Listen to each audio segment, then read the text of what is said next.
Hello friends, আমি doctor Prosenjit পাল আপনাদের সকলকে জানাই স্বাগত। আমি আজকে যে বিষয় নিয়ে আলোচনা করব সেটা হলো লাম্বার স্পন্ডাইলোসিস। আমরা জানব লাম্বার স্পন্ডাইলোসিস কি, এর কি কি লক্ষণ এবং হোমিওপ্যাথিকে এর কি ট্রিটমেন্ট আছে। শুরু করা যাক। লাম্বার স্পন্ডাইলোসিস এটা কি? আমাদের যে 5টা লাম্বার ভার্টিব্রা থাকে এর মধ্যে যে ডিজেনারেটিভ চেঞ্জ হয় সেটাকেই আমরা লাম্বার স্পন্ডাইলোসিস বলি। আমাদের স্পাইনাল কলামের মধ্যে 33টা ভার্টিব্রা থাকে। এই ভার্টিব্রার মাঝে থাকে ডিস্ক। এই ডিস্কটা কুশনের কাজ করে। এই যে স্পাইনাল কলামের যে ফ্লেক্সিবিলিটি সেটা এই ডিস্কের জন্য হয়। এই জন্য আমরা নিচু হতে পারি বা যে কোনো রকম কাজকর্ম করতে পারি। এখন বয়সজনিত কারণে বা অন্যান্য যে কোনো কারণে এই ডিস্কটা যখন ডিজেনারেটিভ চেঞ্জ হয় তখন এই ডিস্ক স্পেসটা ছোট হয়ে যায়,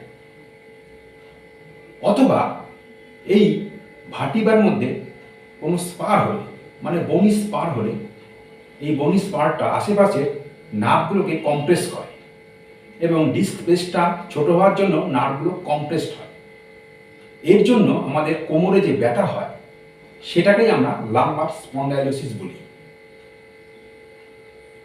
এর কি কি কারণ? এর প্রধান কারণ হলো বয়স। বয়স বাড়ার সঙ্গে সঙ্গে আমাদের হাড়ের মধ্যে ডিজেনারেটিভ চেঞ্জ হয়, তখন এই লাম্বার স্পন্ডাইলোসিস বেশি করে দেখা যায়। এছাড়া ওজন বেশি হলে শরীরের ভারটা কোমরে পড়ে, তখন এই ডিজেনারেটিভ চেঞ্জ হয়। এই জন্য কম বয়সেই তখন লাম্বার স্পন্ডাইলোসিস দেখা যায়।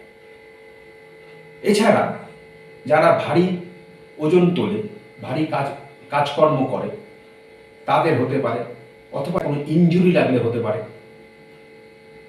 এছাড়া যারা দীর্ঘক্ষণ বসে থাকে অথবা দাঁড়িয়ে থাকে তাদের হতে পারে, অথবা পোস্টার ঠিক মতো না হলে, ধরুন বেঁকে তেড়ে বসে আছে, ঠিক মতো বসে নেই, তখন হতে পারে। এইসব কারণে আমাদের লাম্বার স্পন্ডাইলোসিস জেনারেলি দেখা যায়। এর কি কি লক্ষণ? এই লক্ষণ বলতে আমাদের একটা লোয়ার ব্যাক পেইন হবে, সেই সঙ্গে থাকে স্টিফনেস, আড়ষ্টতা, এবং এই ব্যথাটা পায়ের দিকে রেডিয়েট করতে পারে।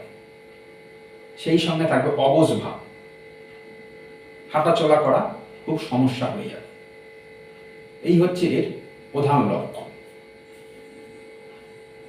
এর জন্য আপনারা একটা এক্স-রে করতে পারেন, অথবা এমআরআই করতে পারেন, অথবা সিটি স্ক্যান করতে পারেন। এগুলো করলেই আপনাদের বোঝা যাবে যে ডিস্ক স্পেসটা ছোট হয়ে গেছে না কোনো ব্রনি গ্রোথ হয়েছে। এবার আসা যাক ট্রিটমেন্টে। আমি সেরা 5টা হোমিওপ্যাথি ওষুধ নিয়ে আলোচনা করব। শুরু করা যাক। এই 1 নম্বর ওষুধ, এটা হলো গুয়েকাম। গুয়েকামে আমরা কি দেখতে পাই?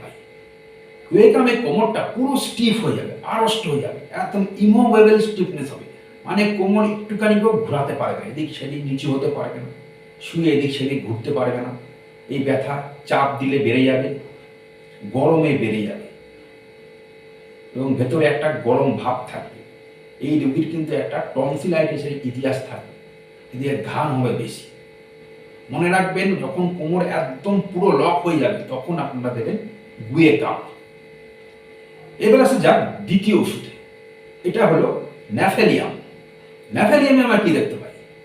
ন্যাফেলিয়ামে ক্রনিক ব্যাকএক থাকবে, লোয়ার ব্যাকএক থাকবে, সেই সঙ্গে থাকবে pain with alternates with numbness, মানে ব্যথা, সেই সঙ্গে থাকবে অবস্থা। একবার ব্যথা হবে, একবার অবস্থা হবে, এবং এই ব্যথাটা 2 পায়ে পর্যন্ত ছড়িয়ে যেতে পারে। পায়েও সে ব্যথা হবে এবং অবস্থা হবে, এবং এই ব্যথাটা চাপলে ওই দিকে চেপে শুলে ব্যথার দিকে আরাম পাবে। এই দেখে দেবেন ন্যাফেলিয়াম। এবার আসা যাক তৃতীয় ওষুধে, এটা হলো কোলোসিনথিস। কোলোসিনথিসে কোমরে অসহ্য ব্যথা হবে, সুচ ফোটানোর মতো ব্যথা, কারেন্টের শর্টের মতো ব্যথা হবে। এই ব্যথাটা কিন্তু বাঁ পায়ে রেডিয়েট করবে, এবং এই ব্যথাটা হার্ট প্রেশারে রিলিফ হবে। এবং কোলোসিনতে রুগী হবে প্রচণ্ড রাগী, ইরিটেবল হবে। এই দেখে দেবেন কোলোসিন 30। এবার আসা যাক চতুর্থ ওষুধে। এটা হলো ম্যাকফস। ম্যাকফসে আমরা কি দেখতে পাই? ম্যাকফসে কোমরে অসহ্য ব্যথা হবে এবং এই ব্যথাটা কিন্তু ডান পায়ে রেডিয়েট করবে, কোলোসিনতে পুরো উল্টো। এবং এই ব্যথাটা প্রেশারে রিলিফ হবে এবং গরম সেকে রিলিফ হবে। গরম সেক দিলে বেশি আরাম বোধ করবে এবং ব্যথাটা অসহ্য ব্যথা হবে। এই দেখে দেবেন ম্যাকফস। এবার আসা যাক পঞ্চম তথা শেষ ওষুধে। এটা হলো অ্যাসকুলাস হিপোক্যাস্টানা।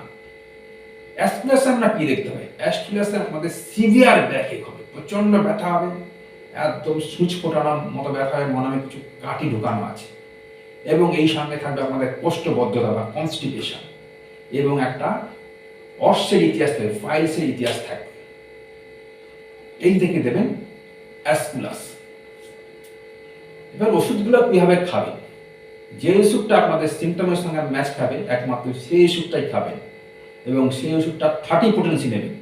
দিনে 2 বার করে সকাল বিকাল খাবেন, টানা 5 দিন, হাফ কাপ জলে 1 ফোঁটা করে। এরপর ঠিক 1 মাস দেখবেন, যদি দেখেন ব্যথা আছে তারপরে 200 খাবেন পরপর 2 দিন। তারও ঠিক 1 মাস পরে যদি একটু ব্যথা থেকে থাকে তাহলে 1 ml খাবেন, একবার খাবেন, হাফ কাপ জলে 1 ফোঁটা।